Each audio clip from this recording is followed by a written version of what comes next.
Imagine this, a sweltering July day. The Soviet Union, a line of 30 people, and every one of them, children, workers, grandmothers, police officers, is drinking from the same glass. One glass cup. Nobody washes it with soap. The vendor simply rinses it under a stream of cold water and hands it to the next person. And no one complains. No one asks for a disposable cup. They simply don't exist. And that's only the first of 8 things that would seem absurd today but felt completely normal to millions of Soviet people. Stay until the last one. It's about what people in the USSR used as payment when money didn't work. So, the yellow barrel on wheels. In summer, it stood on every corner, a plump tank marked kvass. Inside was a drink made from rye bread. Outside was a queue. A small glass cost 3 kopecks, a large one 6. For comparison, that's roughly like paying 10 cents for a drink today.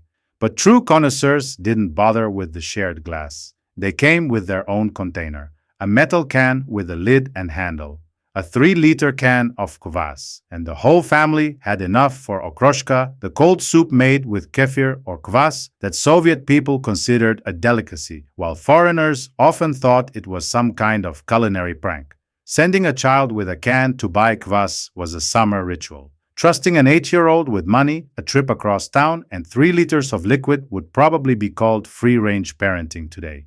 Back then, it was simply called, go get some kvass. In spring, the can changed its purpose. In March, Soviet families went into the forest, drilled a hole in a birch tree, inserted a tube, and the tree literally dripped into their jar. Birch sap, slightly sweet water collected by the liter, drunk fresh and sealed into 3-liter jars for the year ahead.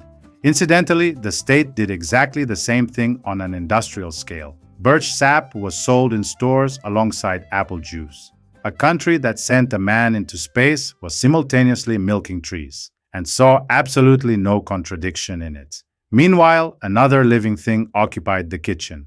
Floating in a 3-liter jar under a piece of gauze was a slippery, layered organism that looked like a jellyfish, a kombucha culture. It was fed sweet tea, and in return, it produced a tangy, fizzy drink. People passed it from family to family like a kitten. Take a starter, it's a good one. It had no brand name, no instructions, and hardly anyone really knew what it actually was. Today, the exact same drink sells in American supermarkets for $5 a bottle under the name kombucha. Soviet grandmothers made it for free, for decades.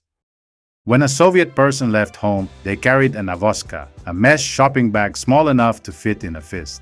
Its name comes from the Russian word avos, meaning maybe or just in case. And that single word captures the entire logic of the era of shortages. You never knew what you might buy that day. You'd be walking down the street, spot a queue, and join it before even knowing what had just appeared on the shelves. Oranges, toilet paper, it didn't matter. A queue meant there was something available. The avoska wasn't just a bag, it was preparedness for luck.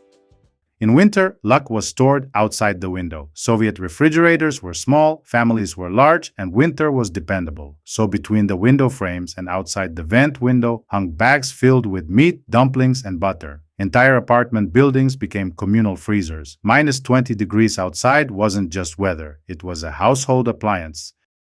Meanwhile, on the balcony stood a barrel, or an enamel bucket weighed down with a press full of sauerkraut. In a single evening, a family would shred 20 to 30 kilograms of cabbage, salt it, pack it tightly, and eat it until spring. This wasn't a culinary whim, but a strategic reserve of vitamin C for 6 months of winter, when fresh vegetables in stores were almost fantasy. An apartment in a prefabricated 9-story building functioned like a peasant root cellar. And now, the main point. Everything listed above could be bought, bartered, or somehow obtained. But there was one currency in the USSR more reliable than the ruble, a bottle of vodka. Officially, it cost a few rubles. Unofficially, it was a universal means of payment. For one bottle, a plumber would come the very same day, a tractor driver would plow your plot, movers would carry a piano up to the 5th floor. Money wasn't always enough. You still had to find something to buy with it, and often there was nothing available. But a bottle was always liquid. When Gorbachev launched the anti-alcohol campaign in 1985 and vodka became scarce, its value as a currency only increased. All these things have one thing in common. They were born not from abundance, but from its absence. And yet millions of people still remember them with warmth. Scarcity gave rise to an entire civilization of everyday ingenuity, where a tree became a juice dispenser, a window became a refrigerator, and a fungus in a jar became a family pet.